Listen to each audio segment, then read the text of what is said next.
Sang surya telah bersinar, syahadat dua melingkar, warna yang hijau berseri membuatku rela hati.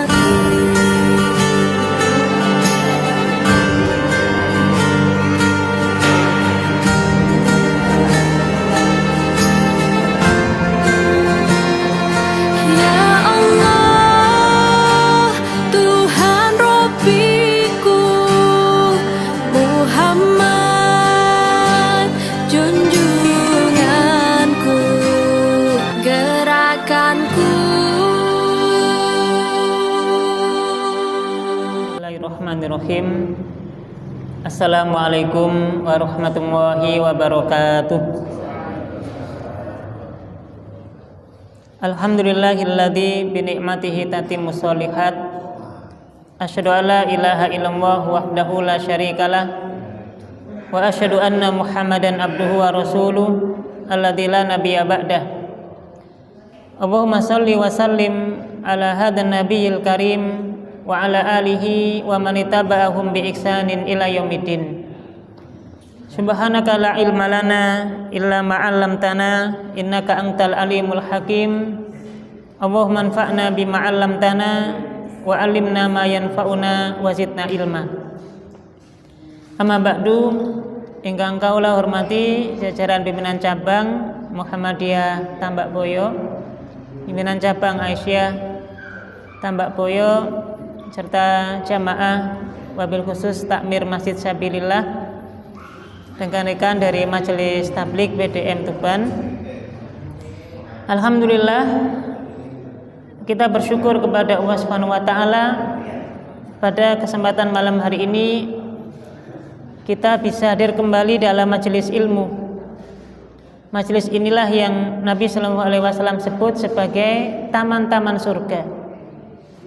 Nabi pernah menyampaikan dalam sebuah riwayat hadis, "Idza marartum bi riyadil jannah farta'u." Kalau kalian melewati taman-taman surga, maka singgahlah ke taman tersebut. Para sahabat bertanya, "Ya Rasulullah, apa itu taman-taman surga?" Maka Nabi sallallahu alaihi wasallam menjawab, "Hilaqul dzikri." Halaqah zikir. Para ulama menyebutkan makna halaqah dzikr di sini mana adalah taman-taman atau majelis-majelis ilmu. Alhamdulillah ma'asyiral muslimin, kita rawuh ing dalam majelis ngaji kados ngoten niki kita mboten tidak ada sia-sianya. Karena hakikatnya kita berada pada majelis-majelis yang di dalamnya kita didoakan oleh para malaikat.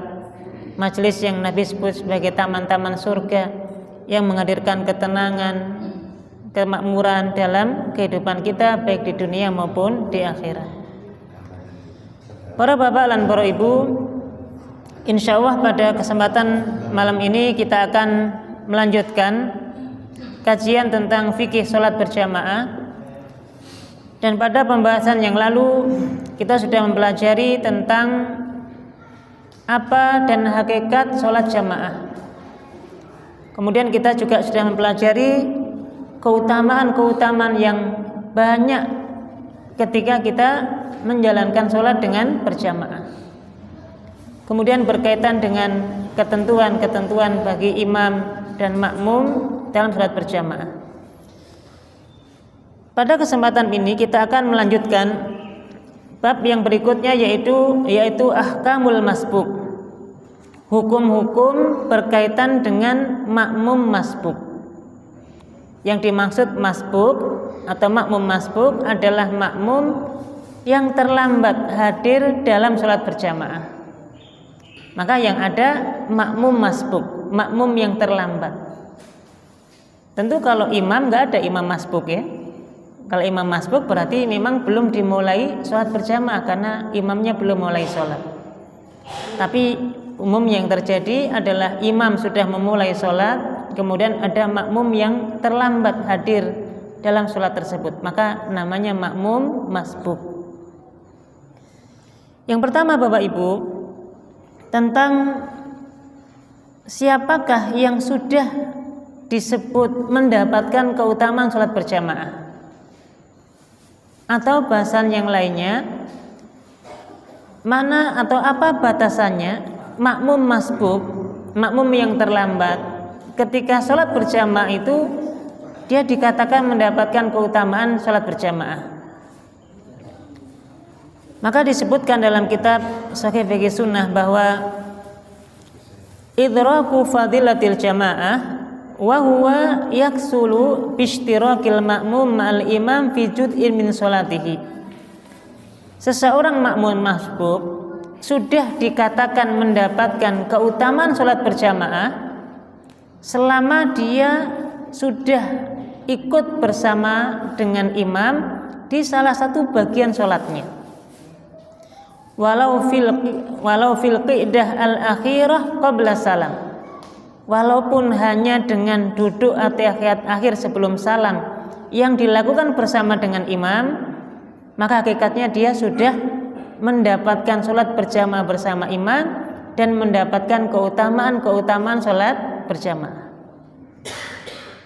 Untuk itu zaman rahmati Allah, kalaulah misalnya kita masuk masjid kemudian mendapati imam sudah at-tahiyat akhir dan kita langsung ikut at-tahiyat akhir bersama imam, maka hakikatnya kita sudah dikatakan sholat berjamaah bersama dengan imam dan kita mendapatkan keutamaan sholat berjamaah.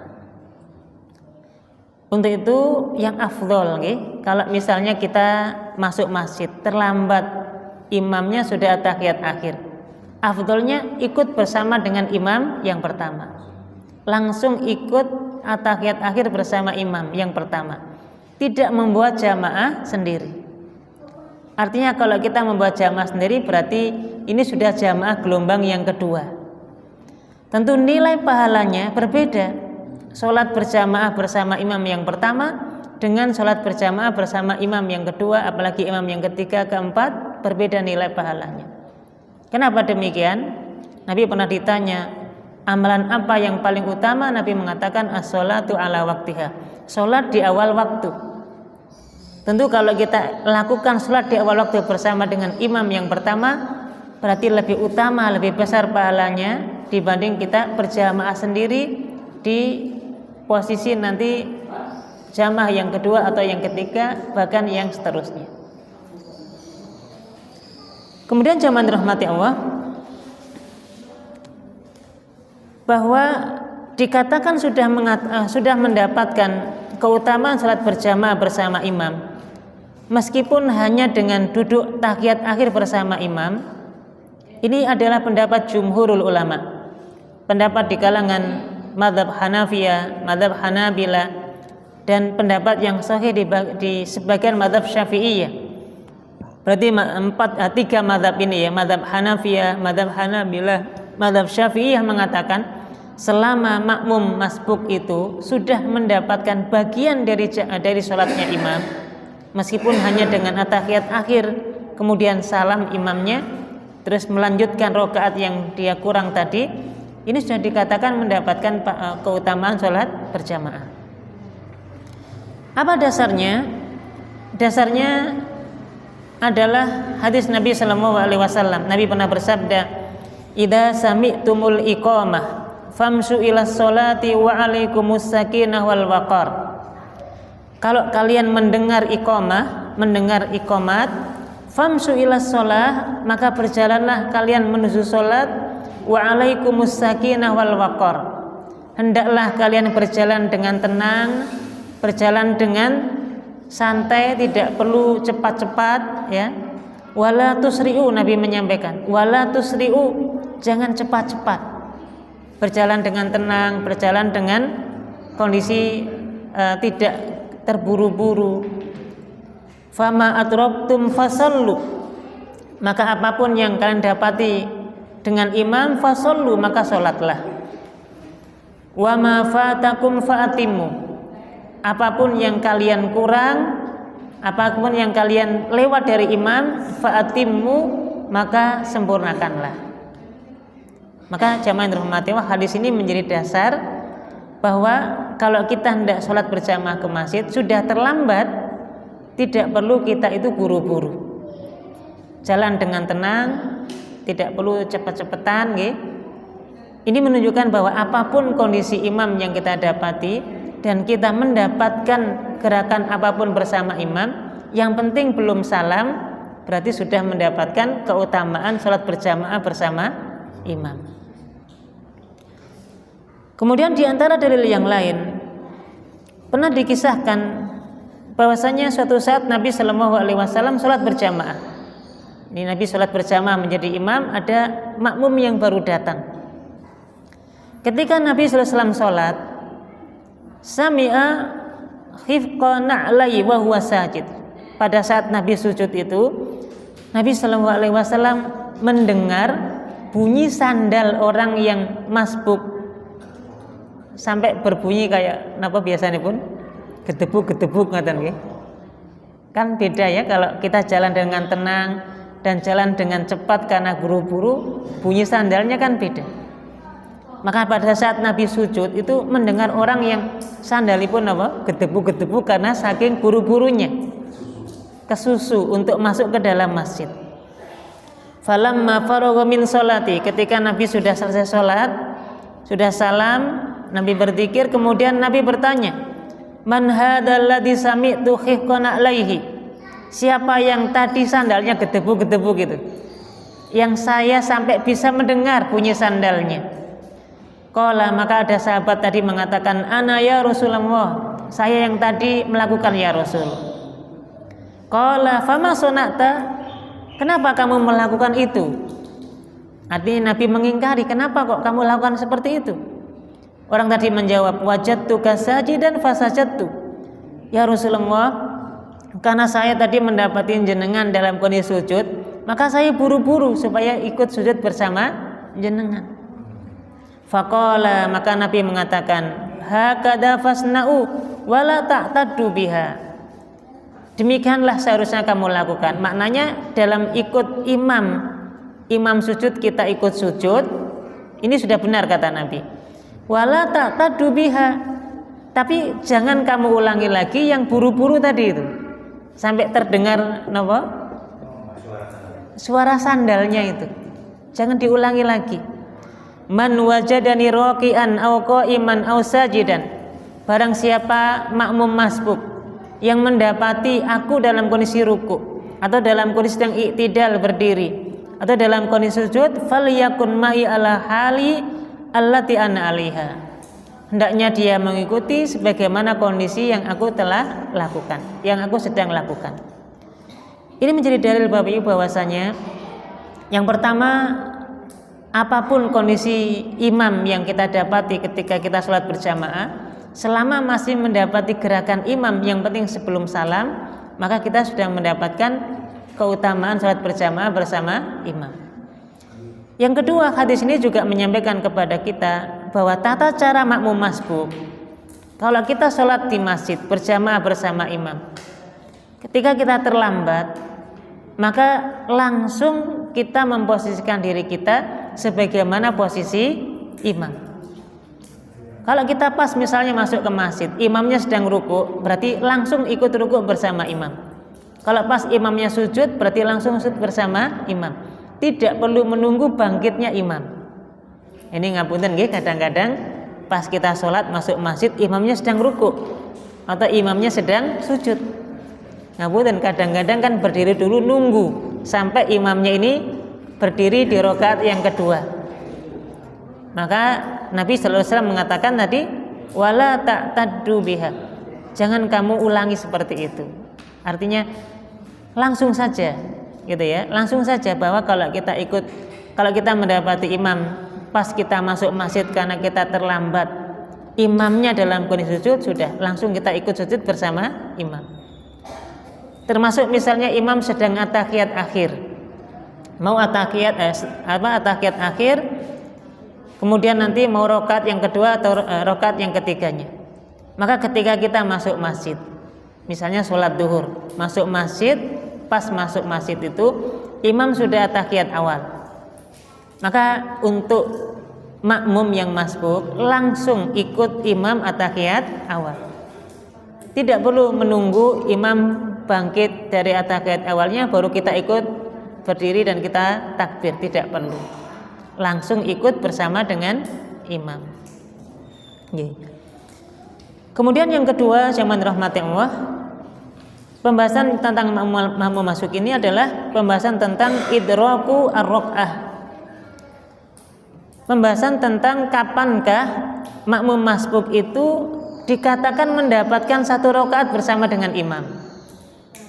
Ini masalahnya sekarang adalah kapan makmum itu dikatakan mendapatkan satu rakaat bersama dengan imam.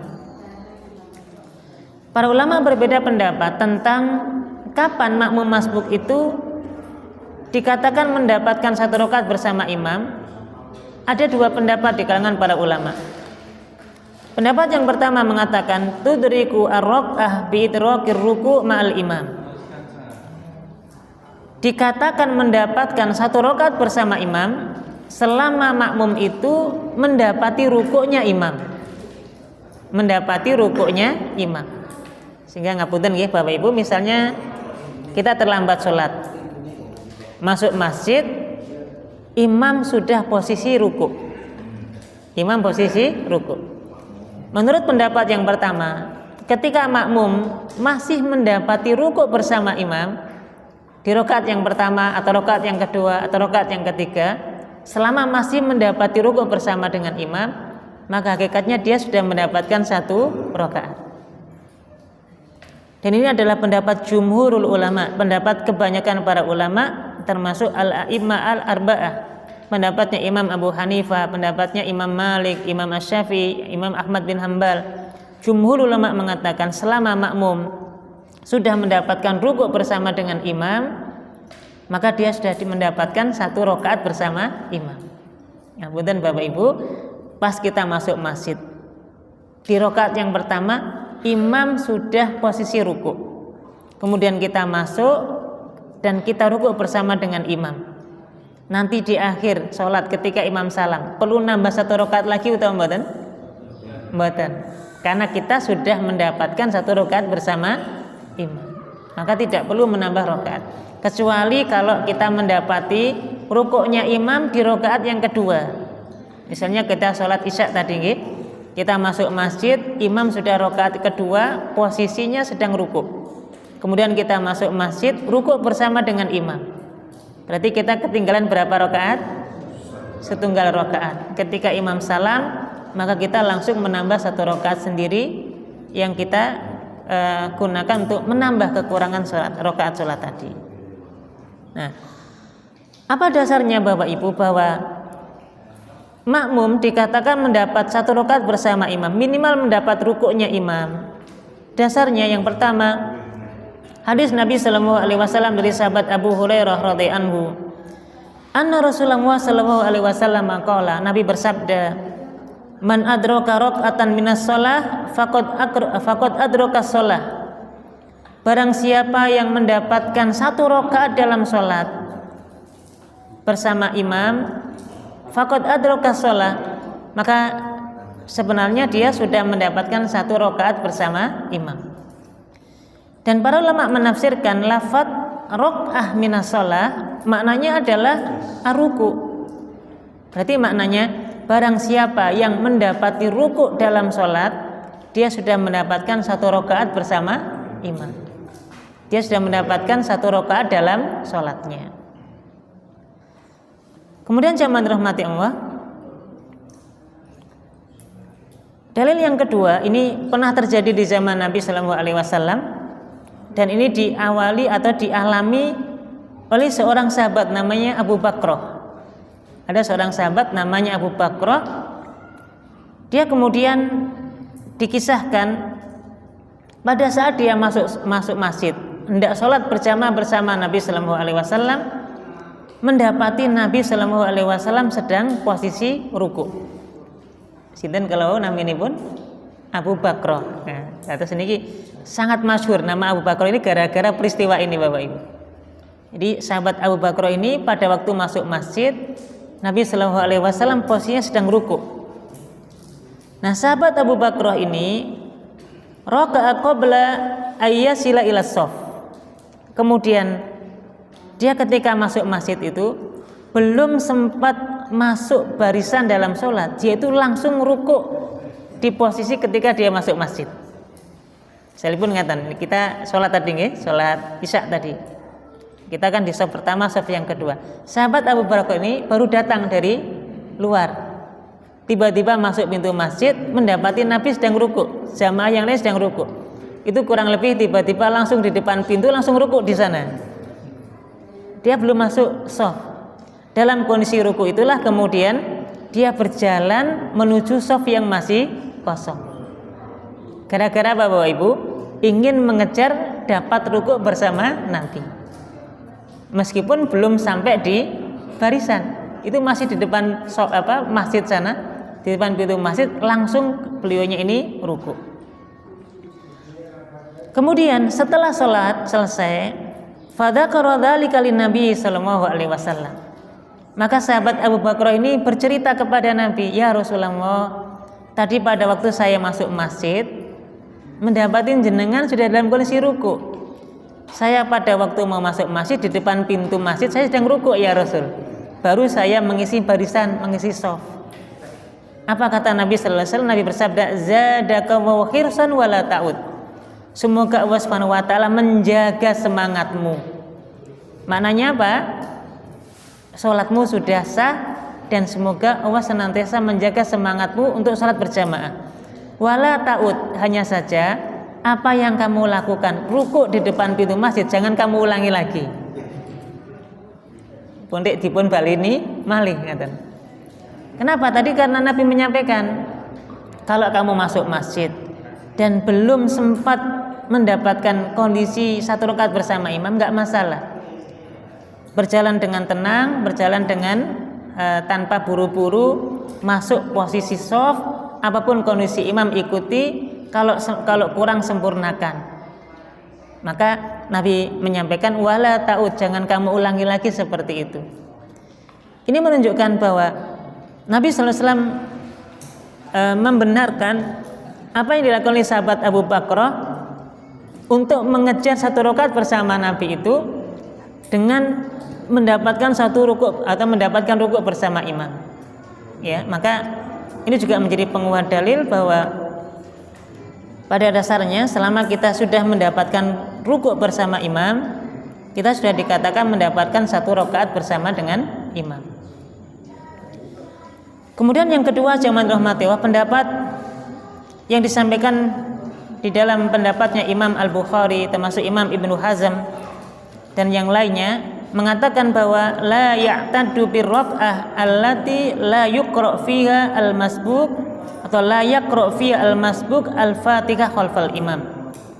Pendapat yang kedua mengatakan makmum masbuk tidak akan disebut mendapatkan satu rakaat bersama dengan imam kecuali dia mendapati bacaan Al-Fatihahnya bersama dengan imam.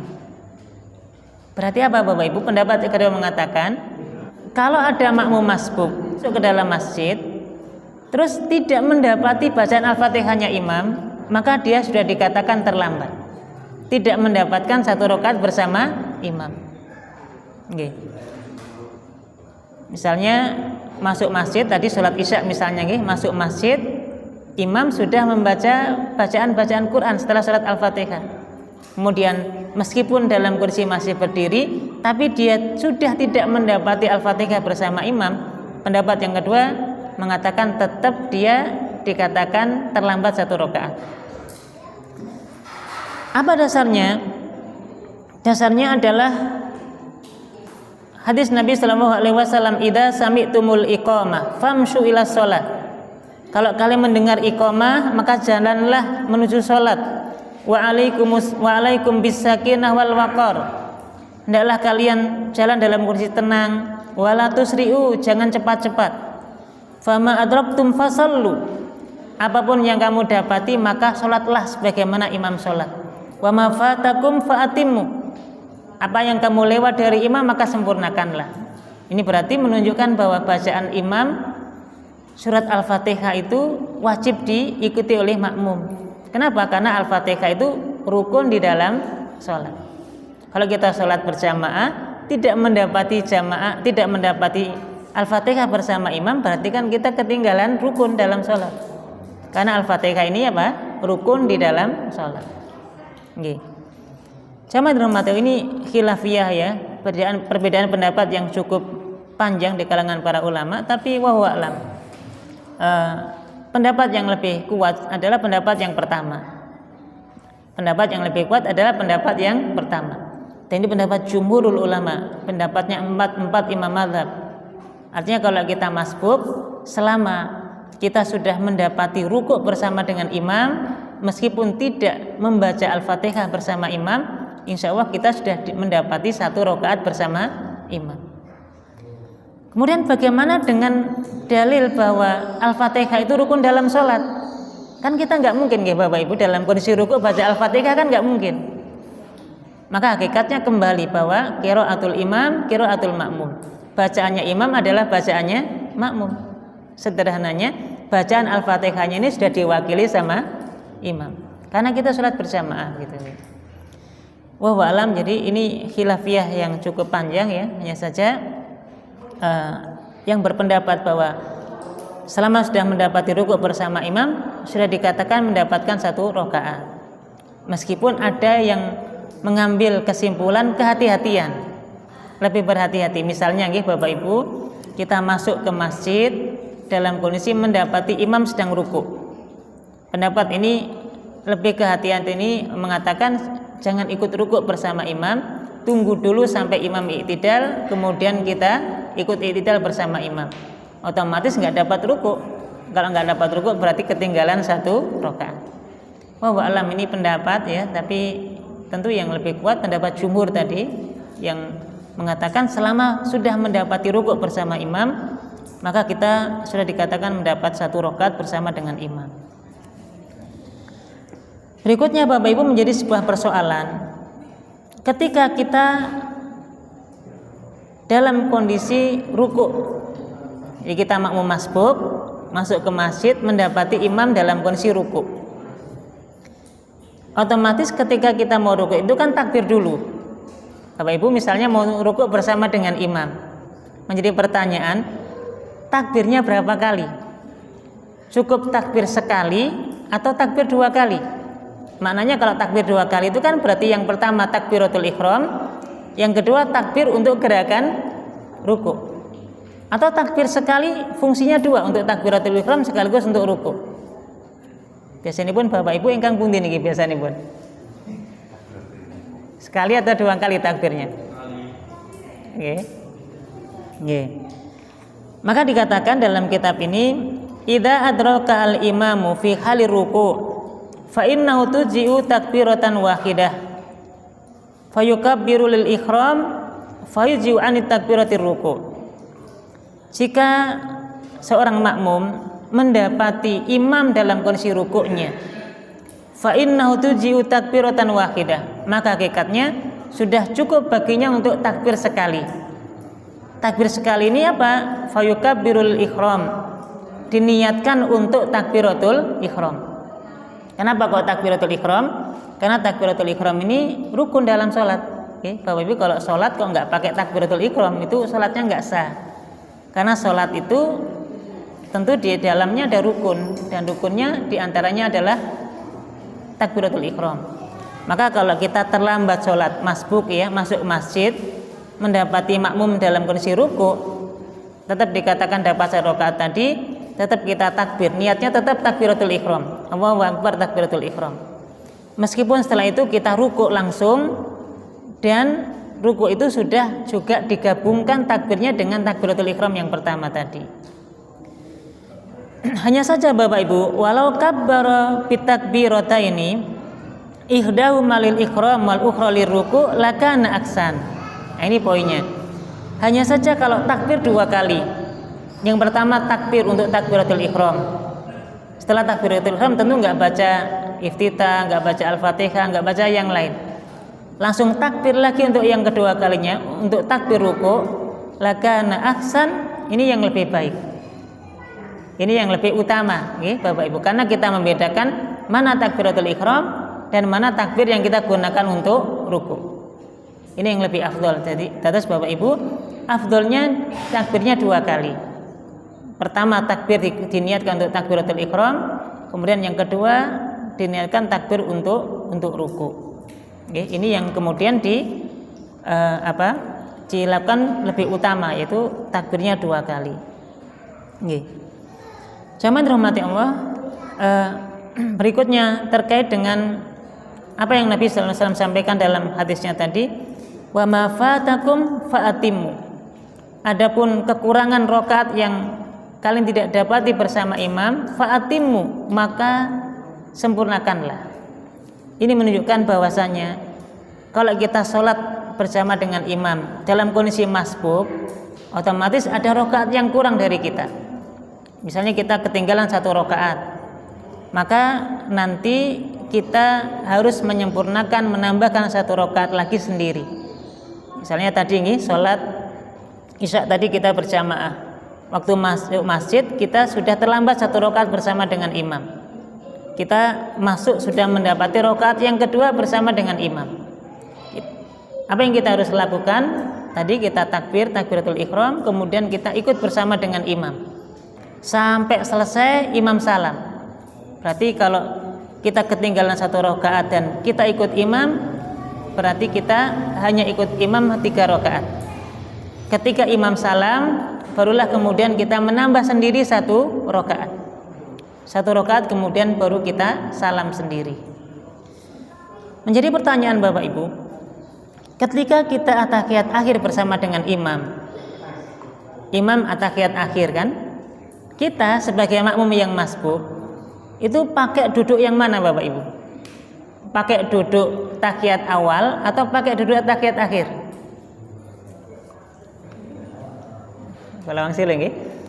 Kalau kita sholat masbuk ya, dalam posisi kita terlambat bersama dengan imam. Tadi contohnya misalnya sholat isya, kita masuk masjid mendapati imam sudah rakaat yang kedua, berarti kan kita ketinggalan 1 rakaat. Pada saat imam at-tahiyat akhir kan menggunakan duduk tawaruk namanya pun nggih. Duduk di mana kaki sebelah kanan kita masukkan kaki sebelah kiri kita masukkan ke sebelah kanan. Itu namanya duduk tawaruk. At-tahiyat akhir, duduk at-tahiyat akhir. Imam duduk at-tahiyat akhir. Kita sebagai makmum itu menggunakan duduk at-tahiyat awal atau duduk at-tahiyat akhir Bapak Ibu? Karena hakikatnya kita sebagai makmum yang masbuk kan ini bukan at-tahiyat akhir kita, karena kita akan menambahkan 1 rakaat. Biasanya pun bapak-bapak pakai duduk at-tahiyat yang mana ini? At-tahiyat awal atau at-tahiyat akhir? Biasanya pun nggih. Nah, dalam hal ini Bapak Ibu, ada yang berpendapat pendapat pertama mengatakan tetap duduk at-tahiyat akhir meskipun kita belum at-tahiyat akhir.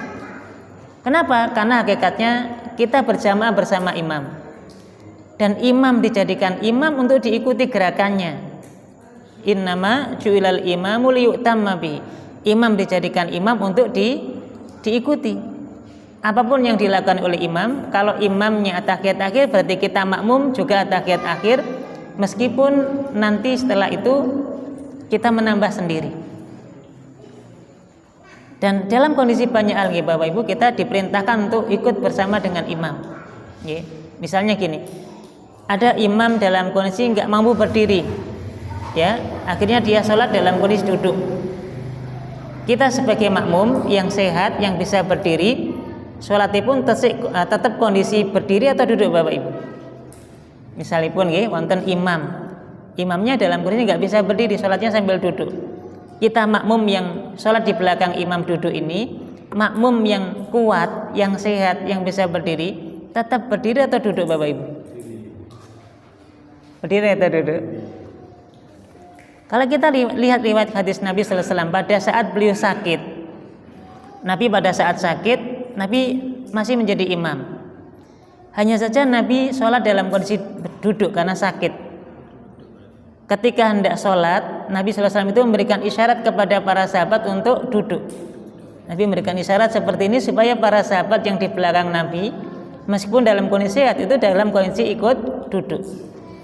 Untuk itu kenapa? Karena memang imam dijadikan imam untuk diikuti. Kalau imam sholatnya duduk, maka makmum juga sholatnya dalam kondisi duduk. Meskipun sehat gitu nggih. Karena imamnya dalam kondisi duduk. Untuk itu dalam bab at-tahiyat akhir tadi, karena imam layak untuk diikuti, meskipun kita belum at-tahiyat akhir karena kita masbuk tadi, maka tetap duduknya seperti duduk at-tahiyat akhir bersama imam. Setelah salam kita nggak ikut salam, tetap nanti melanjutkan kekurangan rakaat yang kita kurang tadi. Pendapat yang kedua mengatakan tetap seperti at-tahiyat awal. Kenapa? Karena dohirnya kita belum selesai, dan duduk tawaruk itu duduk yang dilakukan kalau kita sudah selesai sholat, namanya duduk at-tahiyat akhir. Kan kita belum selesai sholatnya, masih 1 rakaat yang kita kurang, maka kita duduk iftirash, duduk seperti at-tahiyat awal. Maka wa'alam Bapak Ibu, ini juga ada khilafiyah, yang biasanya Bapak Ibu menggunakan duduk at-tahiyat akhir juga boleh, mau menggunakan duduk at-tahiyat awal juga boleh. Dua-duanya boleh dilakukan. Hanya saja untuk kemaslahatan, untuk kebaikan kita, ngapunten, kadang-kadang itu kalau kita terlambat sholat berjamaah bersama imam, kemudian ikut at-tahiyat akhir bersama imam, itu biasanya lupa. Gitu teman-teman. Kadang-kadang lupa at-tahiyat akhir, lupa bahwa kita masih kekurangan rakaat. Imam salam, kita ikut salam. Kita pripun Bapak Ibu, kalau misalnya kita kekurangan 1 rakaat nggih. Kekurangan 1 rakaat, kita at-tahiyat akhir bersama dengan imam. Imam salam, kita ikut salam. Kan kita kurang 1 rakaat. Apa yang harus kita lakukan kalau sudah seperti itu? Nah, nanti yang kita lakukan adalah sholat sendiri 1 rakaat. Kan kita kurang 1 rakaat nggih. Sholat sendiri 1 rakaat dengan sempurna sampai kemudian at-tahiyat akhir sampai salam. Selesai salam baru kita melakukan sujud sahwi. Ini ada bab sendiri nggih tentang sujud sahwi. Melakukan sujud 2 kali niatnya sujud sahwi. Nggih. Tidak perlu kemudian terus mengulangi sholatnya lagi. Sholat misalnya isya 4 rakaat lagi tidak perlu. Ya. Nah, untuk itu wallahu alam, maka untuk kehati-hatian ya, dan ini lebih kemaslahatannya ada, tetap kita at-tahiyat awal karena mengingatkan kita bahwasanya kita belum selesai sholat. Kan benten nggih Bapak Ibu, kalau posisi kita sudah at-tahiyat akhir, itu biasanya kan bawaannya mau salam aja itu biasanya. Tapi kalau at-tahiyat awal, insya Allah kita masih ingat, oh ya saya at-tahiyat awal berarti masih kurang. Meskipun tadi nggih mau at-tahiyat akhir hukumnya boleh, mau at-tahiyat awal hukumnya boleh, tapi lebih maslahat, lebih ada kemanfaatannya mengingatkan kita bahwasanya kita kurang rakaat, kita menggunakan at-tahiyat awal. Kemudian terkait dengan makmum masbuk, misalnya di shaf yang kedua biasanya nggih, makmum masbuk di shaf yang kedua. Ini berjejer. Ini makmum masbuk yang pertama, makmum masbuk yang kedua. Ketika imam sudah salam, apakah diwajibkan sesama makmum masbuk ini berjamaah lagi?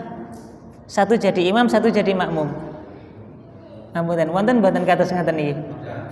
Ada nggih? Ini sudah selesai jamaah, imam sudah salam.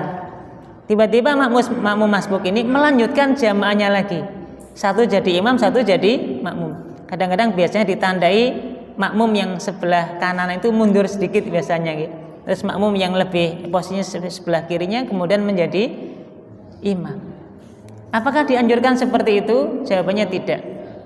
Tidak dianjurkan. Kenapa? Karena cukup bagi kita selama sudah mendapati rakaat atau sholat berjamaah bersama dengan imam yang pertama, insya Allah sudah cukup sholat berjamaah kita dengan imam yang pertama. Tidak perlu kita berjamaah dengan sesama makmum yang masbuk. Kadang-kadang kan kepikiran, supaya sampai tuntas gitu nggih, berjamaah dengan imam, nggak perlu. Karena kita sudah berjamaah dengan imam yang pertama, insya Allah kita sudah mendapatkan pahala sholat berjamaah. Nggih. Meskipun tadi nggih batasannya hanya sekedar mendapat at-tahiyat awal saja, insya Allah sudah dikatakan berjamaah bersama dengan imam. Nggih. Kecuali kalau misalnya Bapak Ibu ini sudah selesai semuanya, kita baru datang makmum masbuk ya, nggak ada jamaah yang lain kecuali dengan makmum masbuk yang masih menyelesaikan rakaat sholatnya tadi, maka boleh kita bermakmum dengan makmum yang satu tadi, karena kita belum berjamaah gitu. Tapi kalau sudah mendapati jamaah bersama imam yang pertama sama-sama masbuk, ini tidak perlu kemudian berjamaah bersama sesama makmum yang masbuk. Wallahu a'lam bishawab, Bapak Ibu, ini mungkin sebagai pengantar ya. Monggo mungkin ada tanya jawab atau mungkin menambahkan, silakan.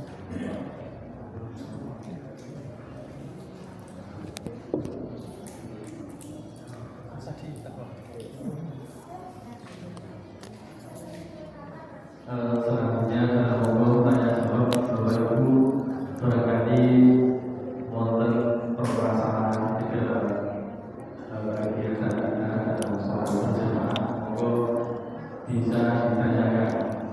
Monggo Bapak Ibu. Sebelum yang lain bertanya, mengawali pertanyaan dari saya adalah kaitannya makmum masbuk tadi ya. Ketika kita hadir kemudian sudah mendapati imam dalam kondisi ruku, maka kita sudah dapat satu rakaat. Nah, akan tetapi kadang-kadang kita merasa ragu karena apa? Kita tidak dapat mengikuti di surat Al-Fatihah, yang itu adalah sebuah rukun dalam salat. Dan sehingga setelah selesai imam salam kita menambah satu rakaat.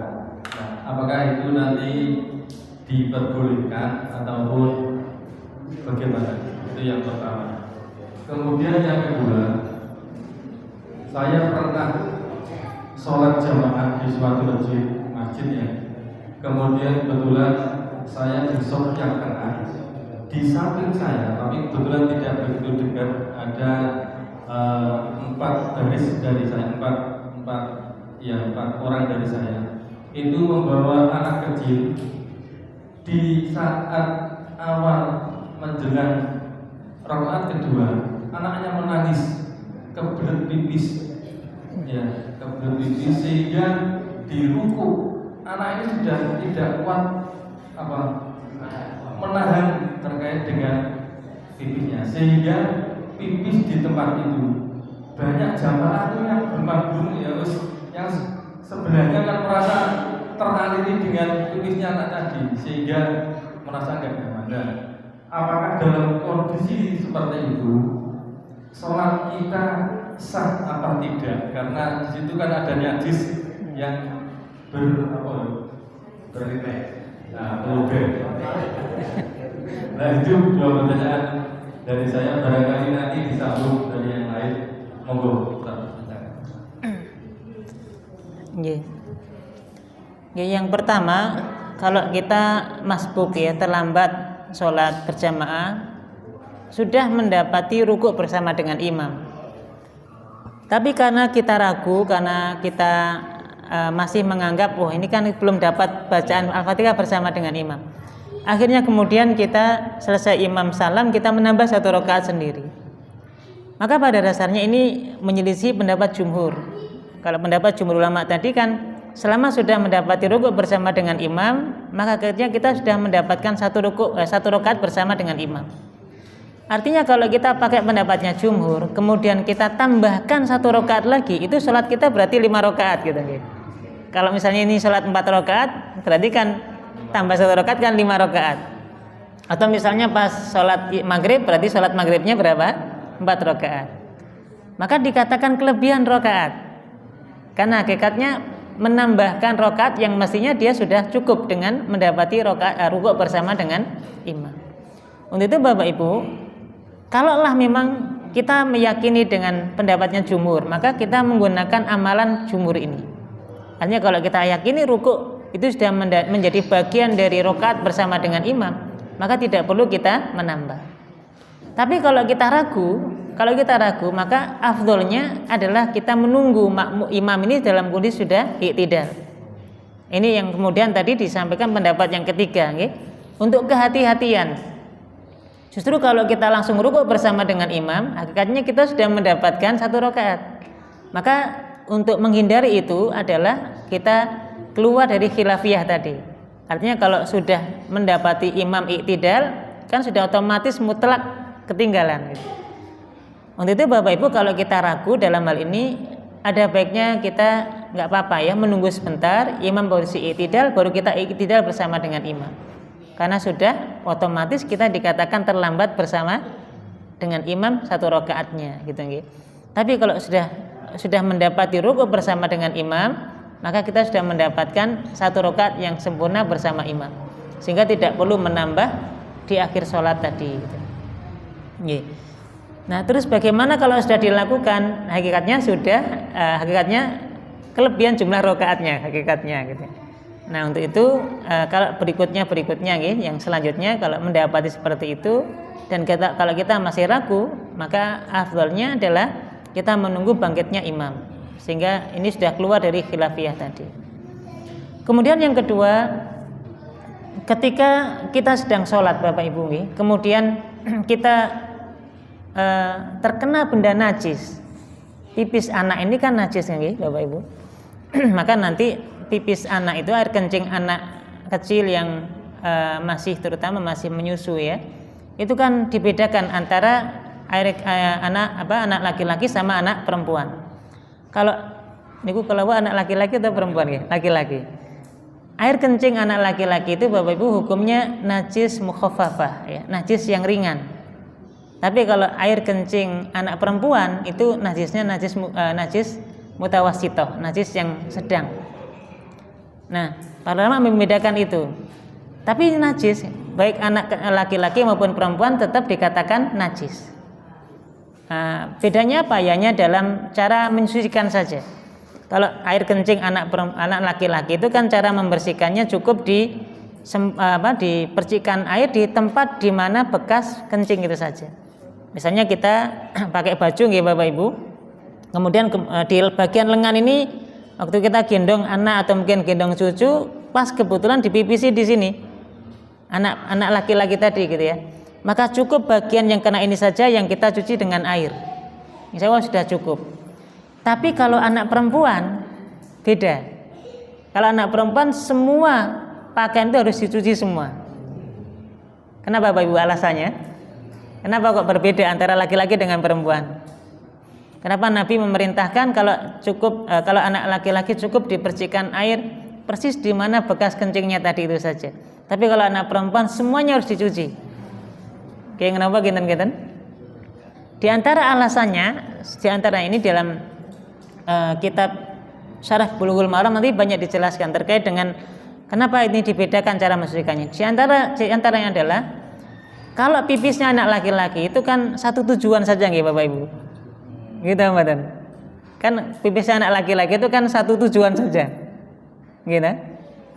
Karena kan gitu nggih, kalau netesnya gitu ya situ aja. Tapi kalau anak perempuan itu kan blebernya kemana mana.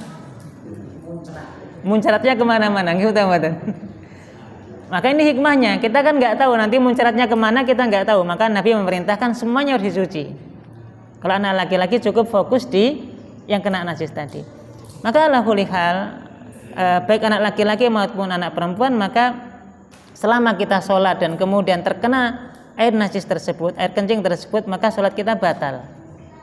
Kenapa batal? Karena syarat sholat itu diantaranya adalah suci pakaian, suci badan, suci tempat sholat dari segala jenis najis. Misalnya kita sedang sholat, tiba-tiba ya memang kita nggak niat ya, tiba-tiba terus ada air kencing yang ngalir tadi misalnya ya, yang bleber tadi sampai pas mengenai badan kita, nyenggol sedikit saja, berarti tangan kita kena benda najis. Berarti kita batal sholat kita, karena badan kita terkena najis. Lebih-lebih misalnya pas sholat kena bleberan air kencing tadi, sajadahnya kena, tangannya kena, bajunya kena, batal ini jadinya. Apa yang harus dilakukan? Dia harus ganti baju, kemudian dia ganti sajadahnya, tempat sholatnya juga harus pindah karena tempat sholatnya najis. Baru kemudian dia ulangi lagi sholatnya. Apakah perlu mengulangi wudhu atau tidak Bapak Ibu? Yang diulangi sholatnya saja atau wudhunya juga? Wudhunya juga, karena otomatis wudhunya batal juga. Gitu nggih. Nah, untuk itu wallahu a'lam ya, kalau kondisi seperti itu maka batal sholatnya. Nah, mestinya ketika anaknya nangis mau diantar pipis itu nggak apa-apa. Mungkin orang tuanya tadi itu membatalkan sholatnya, kemudian mengantarkan anaknya untuk pipis, ini lebih maslahat gitu ya, daripada kemudian dia bertahan anaknya akhirnya pipis di tempat tersebut yang menyebabkan jamaah yang lain terkena dampaknya, batal sholatnya gara-gara kena najis gitu. Nggih, ngoten nggih, wallahu a'lam.